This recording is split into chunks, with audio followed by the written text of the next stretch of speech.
shit's in the safe. Got me a spot out the way. Nigga just tryna be safe.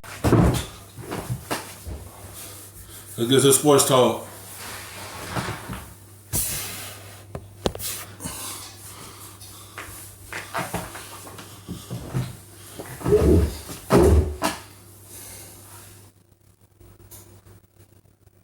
Chris this offseason after he was traded 3 times in 3 years. After being selected 8th overall by the Suns in 2016, Chris looks like he's well on his way to making the Warriors, and that might surprise some fans, but not Draymond Green, who spoke out about it after the game yesterday. I think he's been in some pretty tough situations.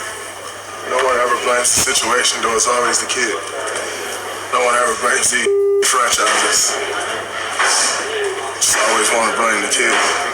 It's not always the kid's fault. I mean, he's getting older now, so he's not a kid anymore. But, he came into this league as a kid. But it's never the organization's fault. It's always that guy. So I'm happy he's gotten that opportunity to show what he can really do.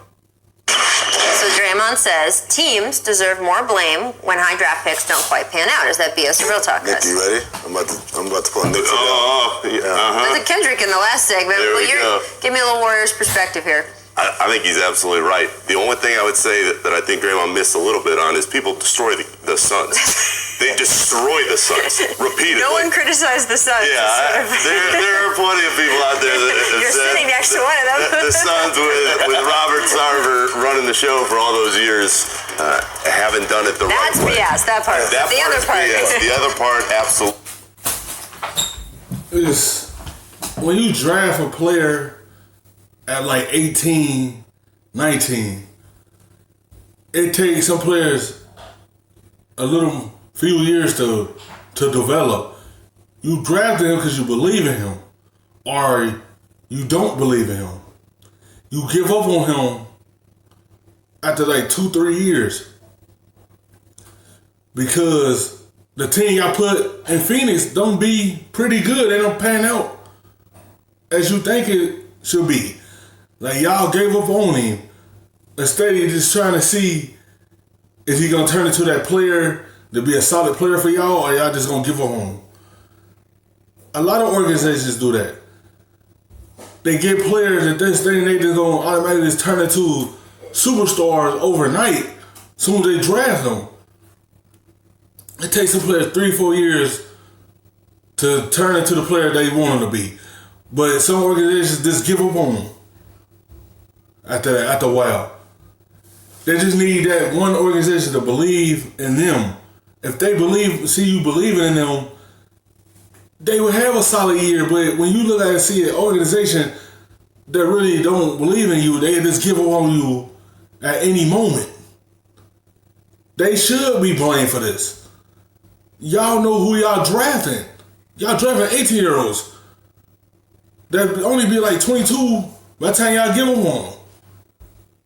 They still young. They still need time to develop. Chris is a good player. It just teams give up on him. Quick.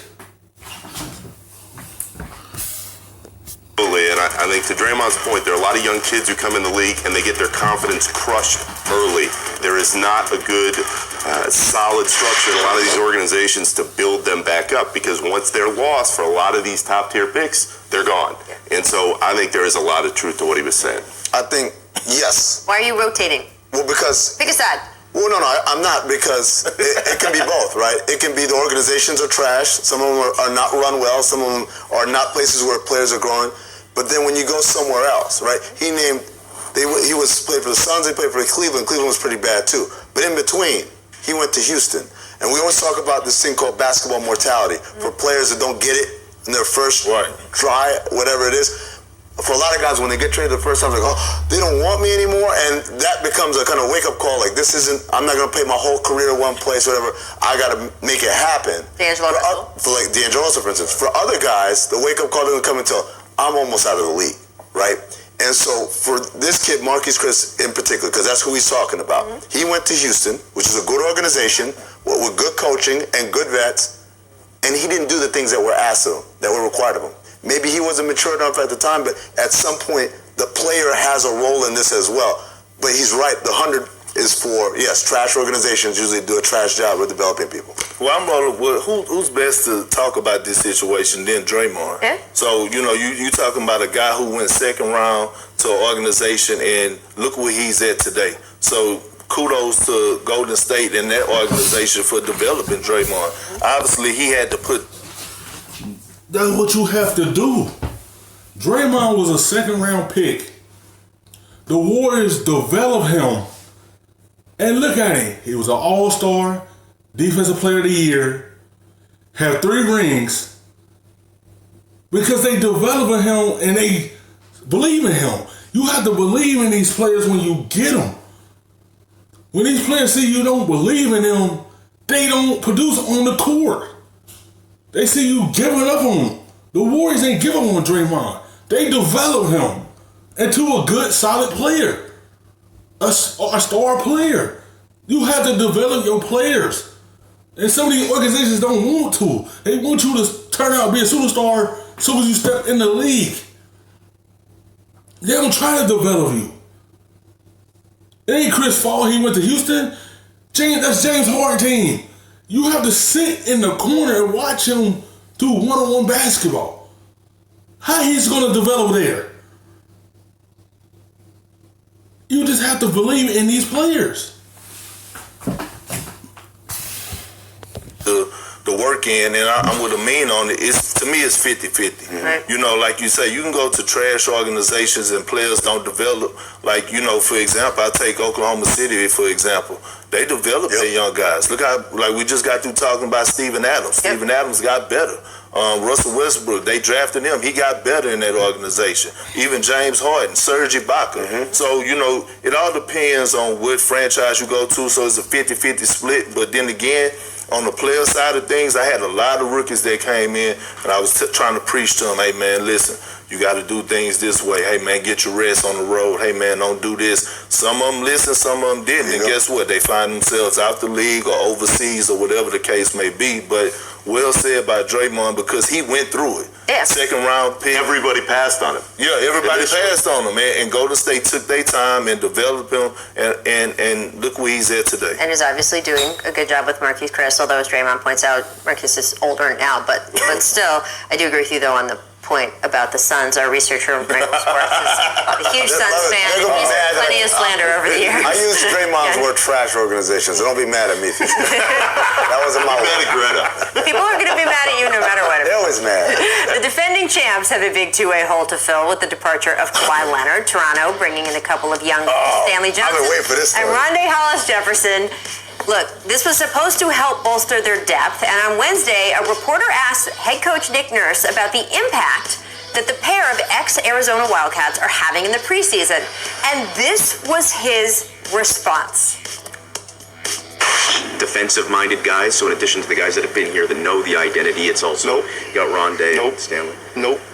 Those guys. Sorry, I don't want to cut you off, but those guys have not understood A, how hard we play, B, our schemes, that defense is a priority for them, etc. We got some work to do with all that crew. The reporter was just like setting him up for like a nice flowery praise and generic praise answer, as our friend Ben Golliver would say, and he was like, nope. Is Nick Nurse calling out the newcomers' lack of defensive effort, BS or real talk?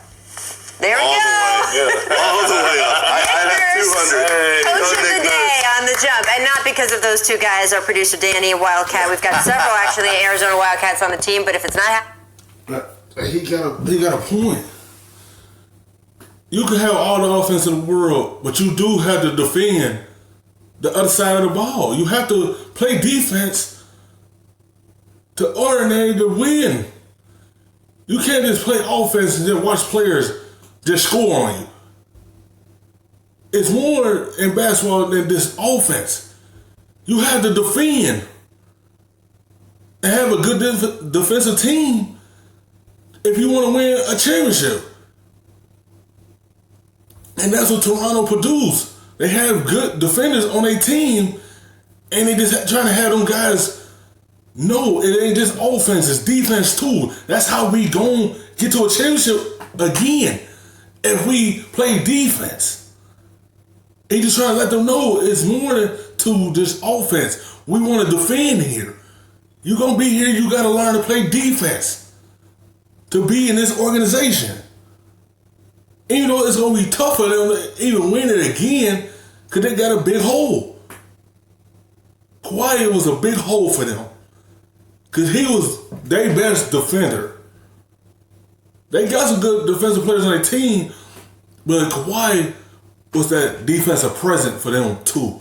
And he just trying to fill some holes and play defense as well. Happening, it's not happening. Sorry. Thanks for watching ESPN on YouTube. For highlights and analysis, check out the ESPN